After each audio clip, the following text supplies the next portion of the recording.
అసలు భయంకరంగా తిట్టేస్తాడు వాడు.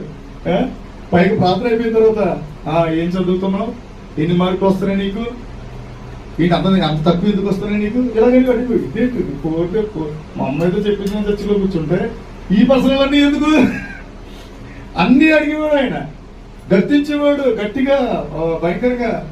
అసలు ఆయన వాక్యం చెప్తుంటే హృదయం అంత భయంతో నిండిపోయింది.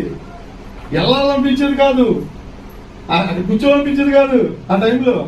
కానీ మా అమ్మ పోరుమల్లాక వెళ్ళేవాడిని.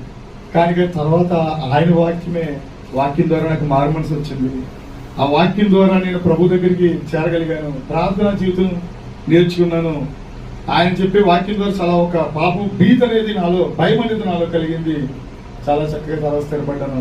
ఇప్పుడు అనుకుంటాను, మా అమ్మగారు ఆ రోజు బలవంత పెట్టబట్టి నేను ఇప్పుడు దేవుని సేవకుని అయ్యాను. దేవునికి మహిమ కలుగును గాక. హల్లెలూయా.